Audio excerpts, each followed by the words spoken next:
20 beloved Amen actors who tragically passed away. What if I told you that behind the laughter and light-hearted moments of Amen, one of the most beloved black sitcoms of the 1980s, were stories filled with heartbreak, betrayal, addiction, and untimely loss. These weren't just actors playing parts. They were real people, fighting private battles the audience never saw. From shocking deaths to hidden illnesses and the heavy burden of fame, the truth behind these stars' lives is far darker than anyone imagined. In this video, we uncover the tragic fates of 20 unforgettable cast members whose stories will forever change how you remember this iconic show. So, stay tuned until the end, because every story holds a truth you never knew. And don't forget to like, comment, and subscribe to our channel for more untold Hollywood stories. Number 1. Elsa Raven. Elsa Raven, born September 21st, 1929, in Charleston, South Carolina, didn't step into the spotlight of Amen until 1988, when at 59, she joined the cast as Inga, the quirky, warm-hearted housekeeper whose thick accent and peculiar quirks brought both charm and unexpected wisdom to the series. To audiences, she was a harmless, eccentric delight, but behind the camera, her story was far more complicated. Raised by a domineering stage mother who pushed her relentlessly into show business, Elsa carried deep emotional scars. Her childhood, marred by manipulation and instability, left her fiercely independent and intensely protective of her space. On set, she was known to hoard scripts and demand wardrobe changes, often clashing with designers and producers over creative choices. Yet beneath those battles was a woman deeply devoted to her Jewish faith, unafraid to take a stand. She once famously walked off set over a line she considered offensive, a bold move in an era when most actors were expected to stay silent. Elsa never married and had no children, spending much of her later life in solitude. To some colleagues, she was remembered for her humor and warmth. To others, for the walls she built to protect herself from old wounds. When she passed away on November 2nd, 2020, at the age of 91, she left behind a career that stretched across decades, with memorable turns in Back to the Future and Titanic. But her role on Amen would remain one of her last recurring TV appearances. Her legacy is one of quiet brilliance, resilience born of pain, and a fierce, if sometimes lonely, devotion to her craft and convictions. Number 2. Jester Hairston. Born July 9th, 1901, in Bell Creek, North Carolina, Jester Hairston joined Amen in his mid-80s, stepping into the role of Raleigh Forbes, a soft-spoken church elder whose quiet wisdom balanced out the storm of chaos around him. But Hairston was far more than just another cast member.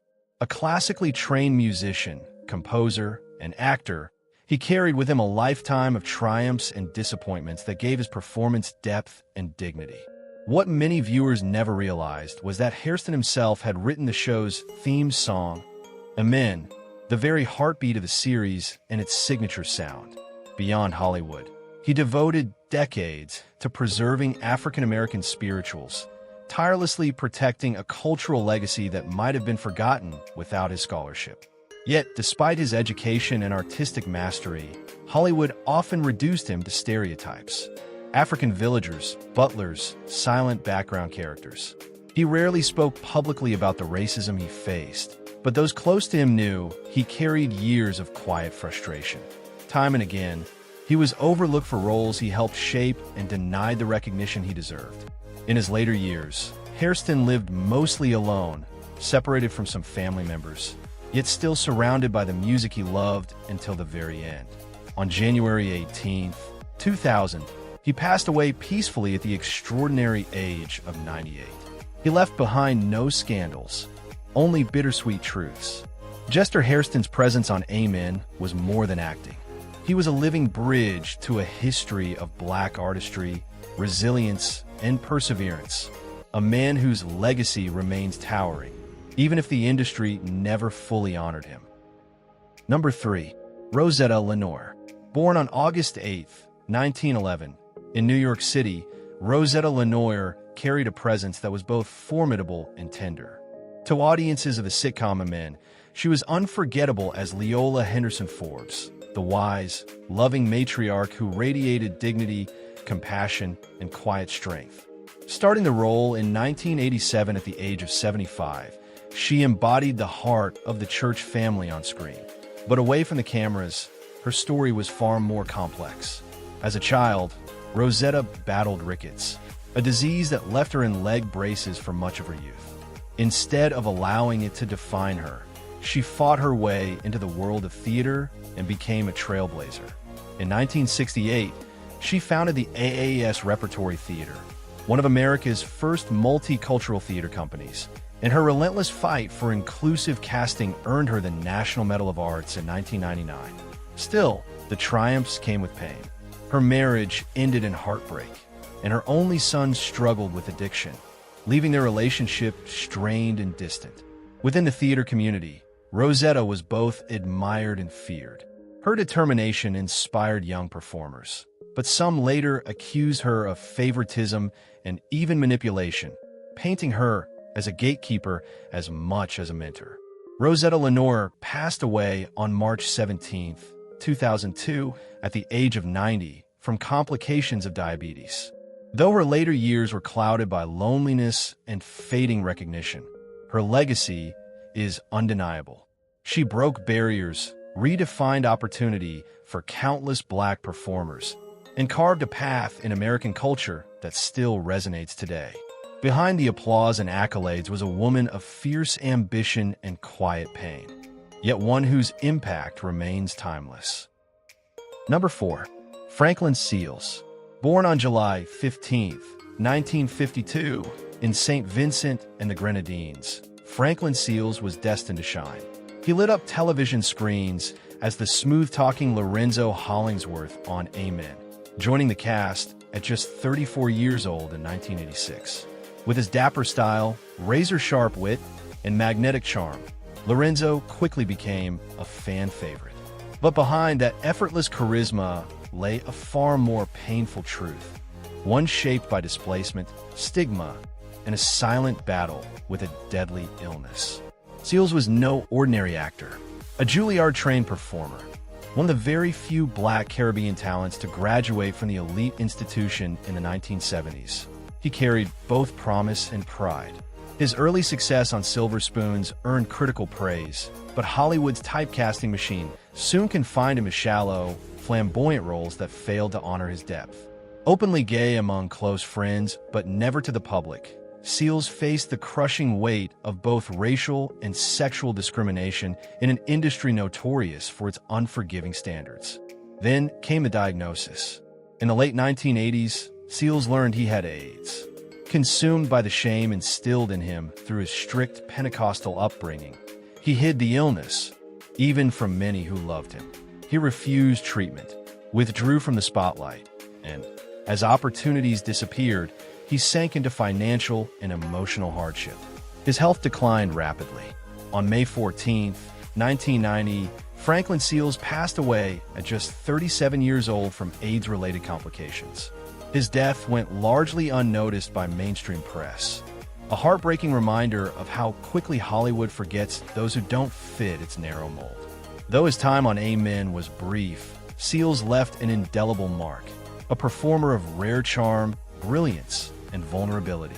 His story is not only one of talent cut short, but also a tragic reflection of a world unprepared to fully embrace who he was.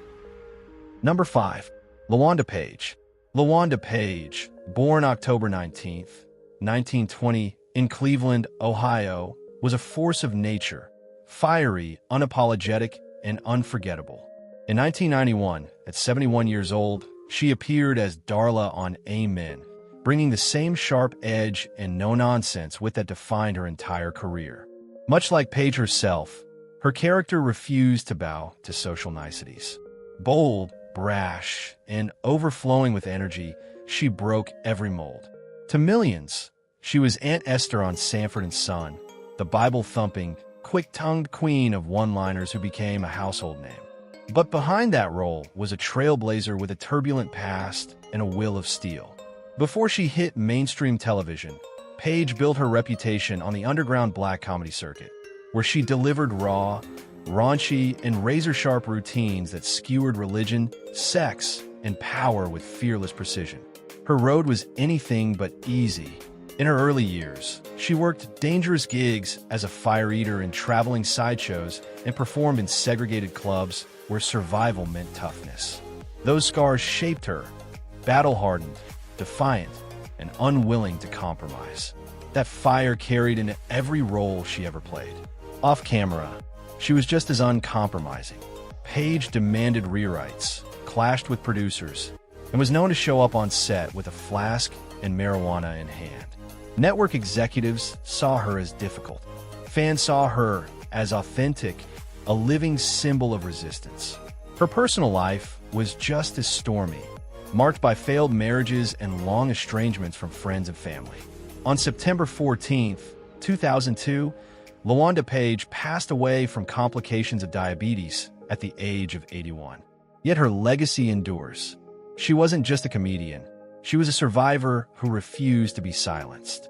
Her brief role on Amen became one of her last screen appearances, a final act of defiance from a woman who rewrote the rules of comedy and lived life on her own terms. Number 6. James Avery. James Avery, born November 27, 1945, in Suffolk, Virginia, first stepped onto the sitcom stage in 1986 at the age of 41, joining Amen as Reverend Tom Crawford, a steady moral compass who embodied the show's spiritual heart. Of course, the world would later know him best as Uncle Phil from The Fresh Prince of Bel-Air, where his booming baritone and commanding presence cemented him as one of television's most beloved father figures. But behind that towering exterior was a man who had fought long and hard for his place in Hollywood. A Navy veteran and classically trained actor, Avery entered an industry where roles for black men with gravitas were scarce. He rejected stereotypes, often turning down demeaning offers, which slowed his rise but preserved his dignity. Before his big break, he endured years of underemployment, frustration, and financial strain, making his eventual success all the more hard-earned. Privately, Avery battled health struggles tied to his weight, and his marriage, though enduring, was tested by long separations and whispers of infidelity. On set, his perfectionist streak could spark friction. He demanded script rewrites and fought to keep his characters authentic, refusing to let dignity be sacrificed for easy laughs. Yet he balanced this intensity with generosity, mentoring younger actors and advocating for richer, more nuanced portrayals of black men on screen. His sudden passing on December 31st, 2013, at just 68, following complications from open-heart surgery, left fans and colleagues stunned.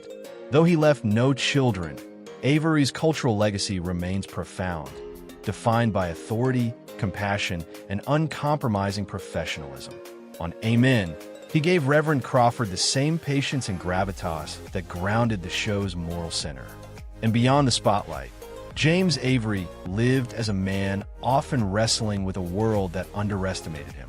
His life and death remind us that even giants carry unseen burdens, and that true greatness lies not just in fame, but in the battles fought to earn it. Number 7. Ron Glass. Born July 10, 1945, in Evansville, Indiana, Ron Glass carried a quiet sophistication that lit up every role he touched. In 1989, at 44 years old, he brought a refined elegance to his short-lived appearance as Jason Lockwood on Amen. It was a brief role, but it reflected the poised, articulate presence that defined his entire career. Audiences knew him best as the sharp, witty detective Ron Harris on Barney Miller, and later as the enigmatic Shepherd Book on Firefly. On screen, he radiated intelligence, grace, and a magnetic calm. Yet, behind that polished exterior lived a man wrestling with solitude and unspoken struggles. A devout Buddhist, Glass lived an intensely private life, rarely seen outside of work.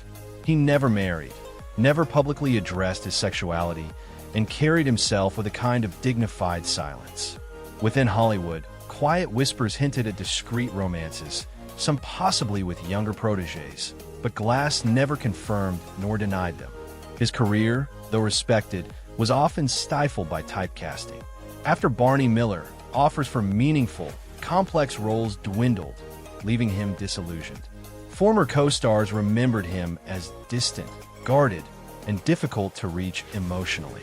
Many believe these walls were built from years of trying to reconcile his personal identity with a Hollywood system still deeply conservative and often hostile toward men like him. On November 25, 2016, at the age of 71, Ron Glass died of respiratory failure.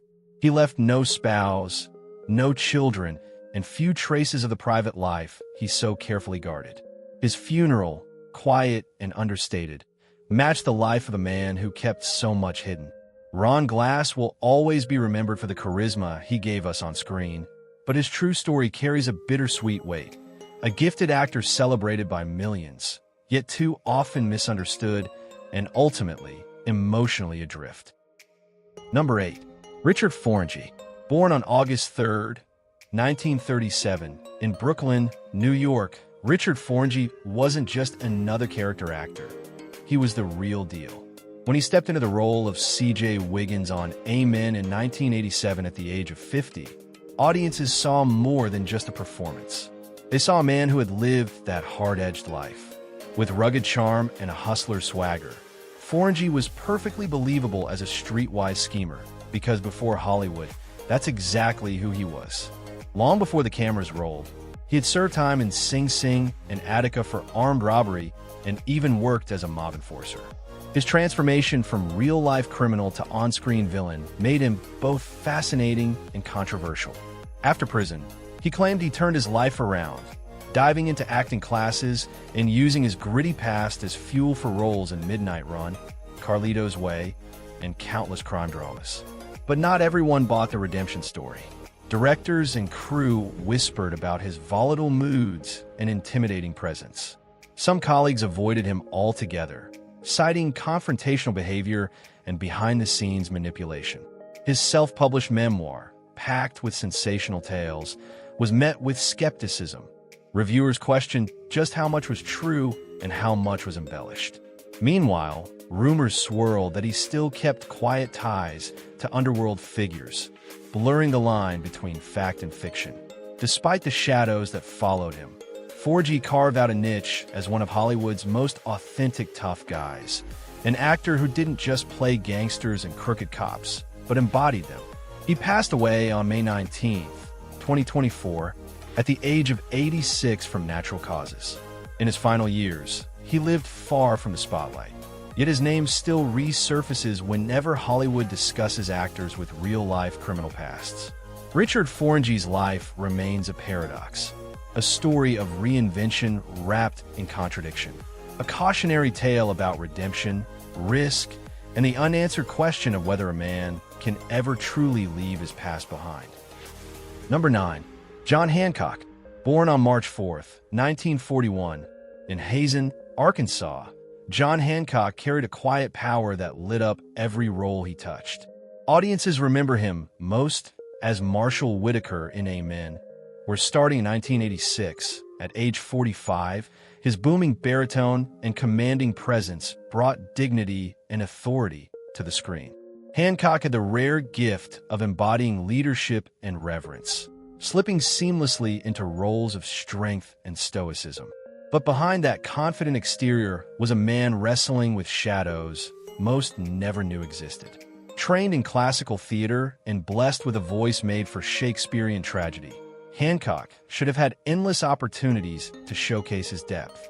Instead, Hollywood often reduced him to rigid archetypes, casting him again and again as the same authority figure, never allowing the full spectrum of his talent to shine. Friends say it left him frustrated, feeling boxed in, aching to play roles that reflected the complexity he knew lived inside him. Off-screen, his life carried a heavy solitude. Though he experienced a few long-term relationships, Hancock never married and never had children. He battled chronic depression and crippling self-doubt, demons he kept hidden from nearly everyone. To cope, he turned to alcohol, a struggle he concealed even from those closest to him. On October 12, 1992, tragedy struck. Hancock died suddenly of a heart attack at just 51 years old. The news shocked his peers, many of whom had no idea of the private battles he'd been fighting. His passing cut short a career that still held so much promise, stifled not only by typecasting, but by the emotional weight he bore in silence. John Hancock remains a haunting reminder of the price many artists pay behind the curtain. A man of quiet excellence who delivered powerful performances on screen, even as his own inner world quietly unraveled. Number 10. Raymond St. Jacques. Raymond St. Jacques, born March 1, 1930, in Hartford, Connecticut, broke barriers as the first black actor to star regularly in a television western, Rawhide.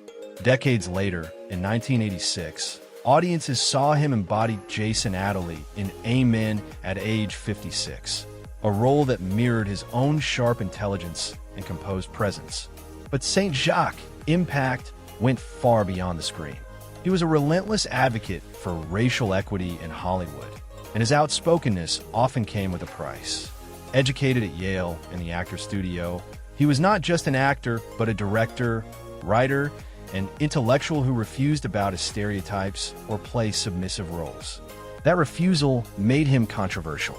Hollywood producers labeled him difficult, a thinly veiled way of punishing his refusal to tolerate systemic bias. Privately, he was far more complicated. To younger actors, he was a mentor, but those who knew him closely described him as guarded, private, and at times confrontational. Reports of a volatile temper and heavy drinking followed him in his later years, along with rumors of fiery outbursts on set. His personal life was just as stormy, marked by isolation, strained relationships, and no long-term partnerships or children. Behind the polished image was a man wrestling with loneliness and disillusionment. On August 27, 1990, St. Jacques died at just 60 years old. No official cause of death was ever released, sparking speculation about his final days.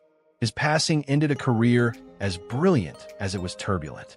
Raymond St. Jacques remains more than a Hollywood footnote. He is remembered as an icon of resistance and refinement. A man who dared to challenge the industry not only with his artistry, but with his unwavering principles. Number 11. Whitman Mayo. Born on November 15, 1930, in New York City, Whitman Mayo carved out a place in television history with his unforgettable turn as Grady Wilson on Sanford & Son. Later, in 1991, he popped up on Amen at 61 years old, playing Swifty, a streetwise elder with a tender heart and a mischievous sparkle in his eye. With his raspy voice, unhurried stride, and razor-sharp comedic timing, Mayo didn't just play characters, he embodied them. A simple pause, a sly glance, and he could steal the whole scene. But behind the laughter he inspired on screen, his real life carried shadows far heavier than most ever realized. A Korean War veteran, Mayo returned home with deep scars from combat, psychological wounds we now recognize as PTSD, long before the world acknowledged the toll such battles take. Friends remembered moments of sudden withdrawal, flashes of anger, and the kind of private turmoil that rarely matched the smiling faces he gave the public. Though free of Hollywood scandals, Mayo's personal life was marked by financial struggles and fractured family ties. He often took small roles simply to make ends meet, and his relationship with some of his children remained strained, leaving his private world as complicated as the characters he played were lovable. Yet, even while carrying his own burdens, Mayo devoted himself to lifting others. He became a mentor to young actors, teaching theater at colleges and community centers, giving back to the craft that had given him purpose. On May 22, 2001, Whitman Mayo died of a heart attack in Atlanta at the age of 70. His passing closed the curtain on a life spent making audiences laugh while silently enduring battles of his own. Though cast so often as comic relief, his true story is one of resilience, quiet struggle, and a lifelong attempt to balance public joy with private pain. Number 12. William Wyndham. Born on September 28, 1923, in New York City, William Wyndham was a gifted actor whose career stretched across 5 remarkable decades. from Broadway stages to some of television's most iconic roles. In 1990, at age 67, he stepped into the sitcom Amen as the eccentric Nick St. Nicholas, a quirky intellectual who lit up the church ensemble with wit and cerebral charm. But behind a sharp mind and polished performances was a man constantly wrestling with his own demons. Best known for his Emmy-winning turn in My World and Welcome to It, and his beloved recurring role on Murder, She Wrote, Wyndham stacked up more than 135 credits in film and television. Yet away from the spotlight, his personal life was turbulent. He married 5 times, battled estrangement from several of his children, and was described by those closest to him as both magnetic and maddening. Brilliantly charismatic one moment, mercurial the next. Alcoholism and crushing anxiety haunted him, though he rarely let it show. Friends remembered a restless insomniac, consumed with self-doubt despite the applause that surrounded him. In public, he was witty, articulate, even jovial.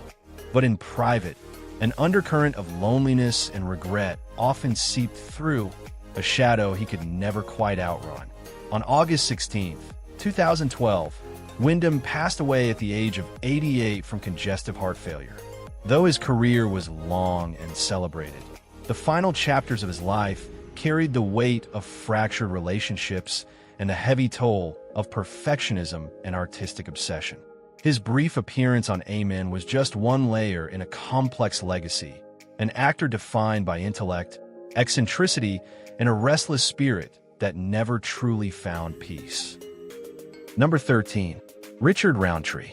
Richard Roundtree, born July 9, 1942, in New Rochelle, New York, made a memorable guest appearance on Amen in 1989.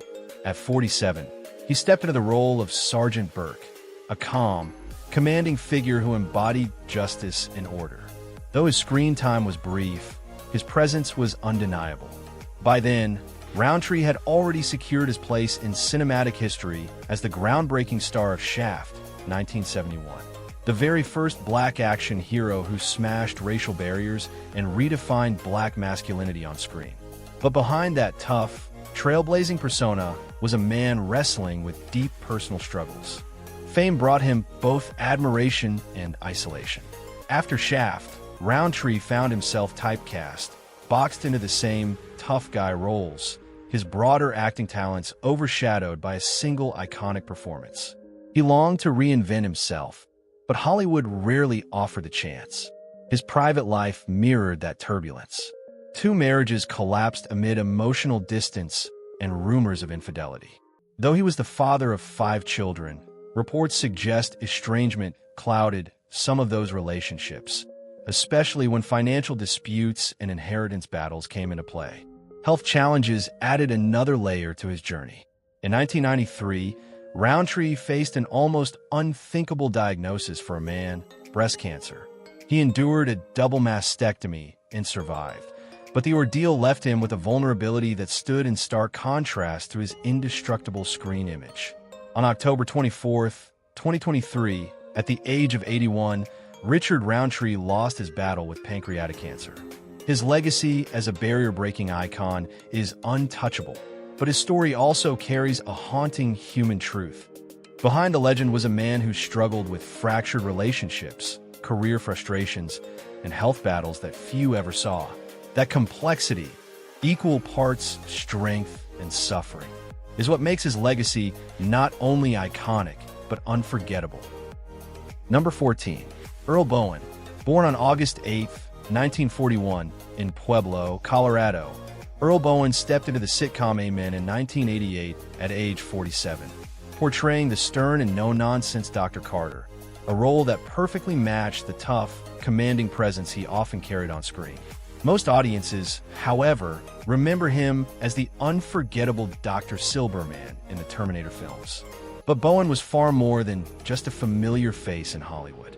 He was a true workhorse of the industry, an accomplished stage actor, a seasoned television presence, and, most famously, a powerhouse in the world of voice acting.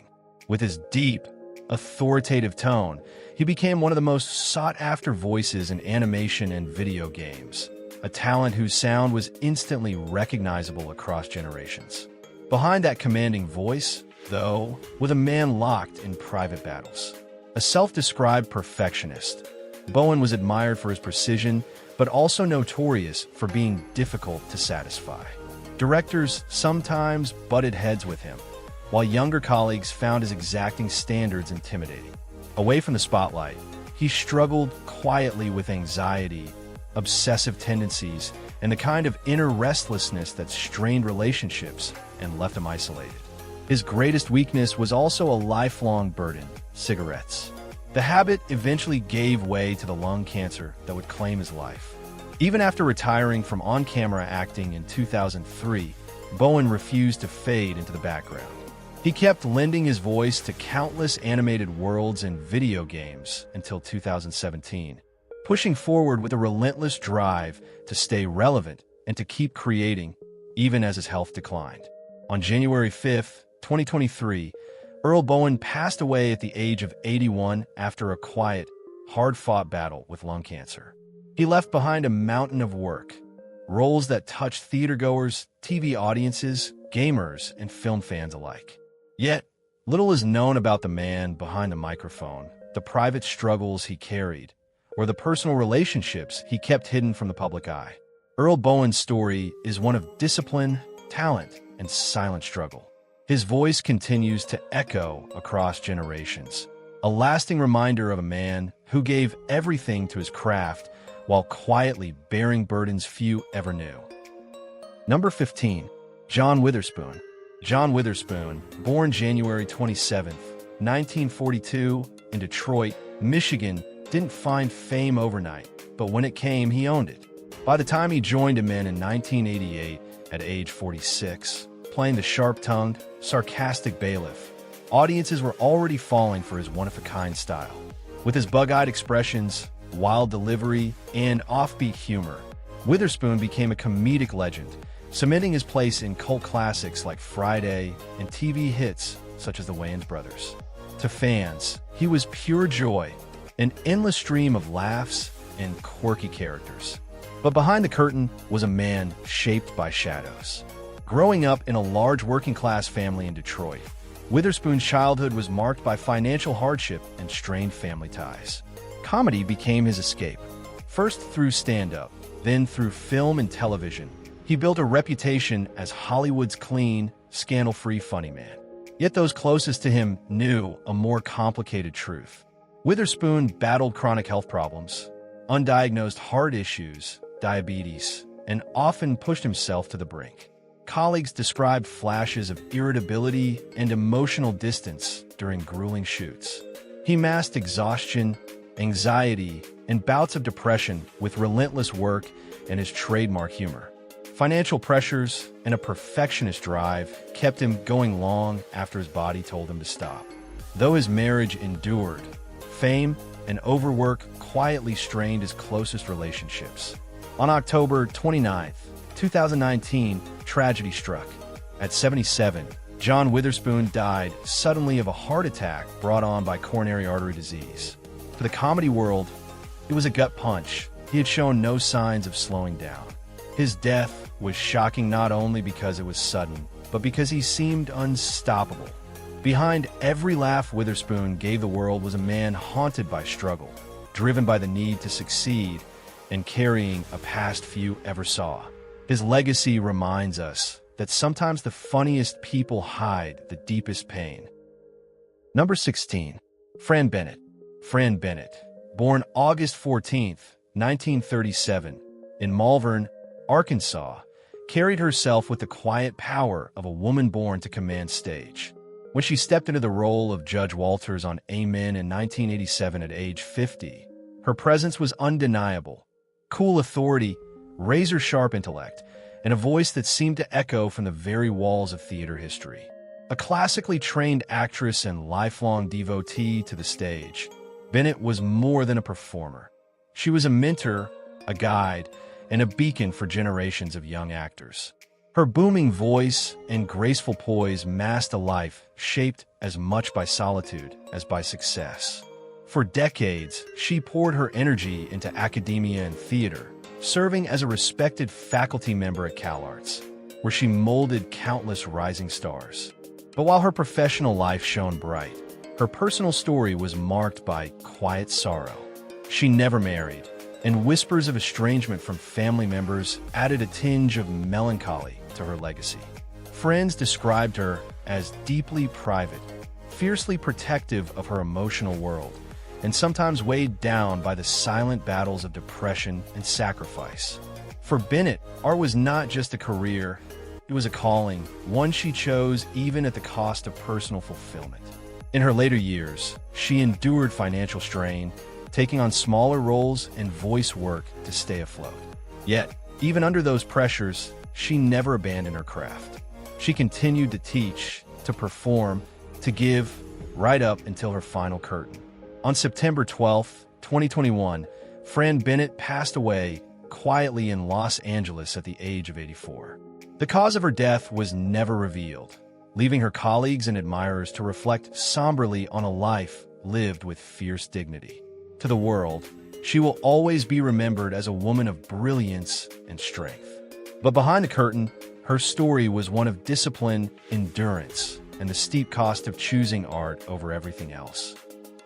Number 17. Ray Combs. Ray Combs, born April 3, 1956, in Hamilton, Ohio, shot to fame as the fast-talking, sharp-witted host of Family Feud during the late 1980s and early 90s. With his high-energy style and quick humor, he won over millions of viewers and even landed a spot on Amen in 1988, where he played the lively Harold Buckner, a role perfectly suited to his personality. But behind that winning smile was a man fighting battles no one could see. A former stand-up comedian, Combs seemed to be living the dream when he replaced Richard Dawson as host of Family Feud. Yet his rising star was soon overshadowed by personal struggles. A botched spinal surgery in the early 90s left him in relentless pain. His career began to falter.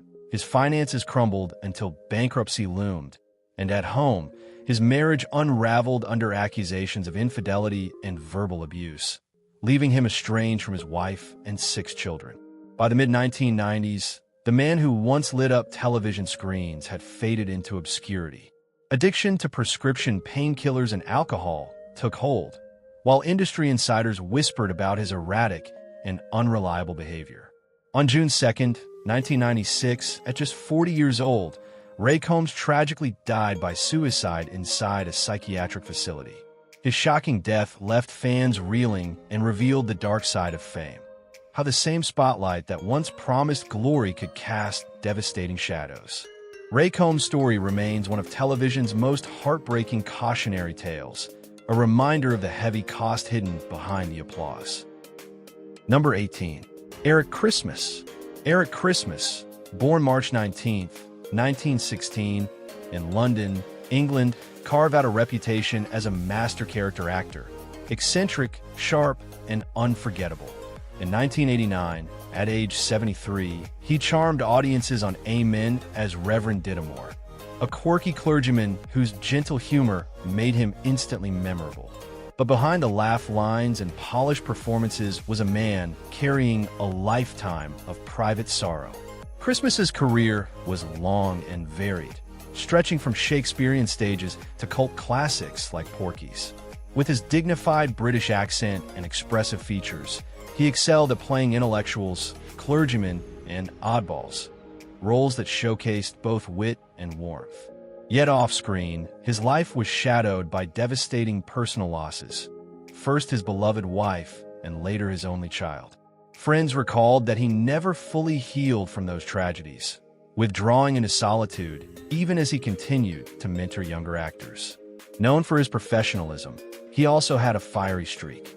Insiders whispered about his notoriously short temper in rehearsals, where his old-school methods often clashed with younger cast members and fast-changing industry trends.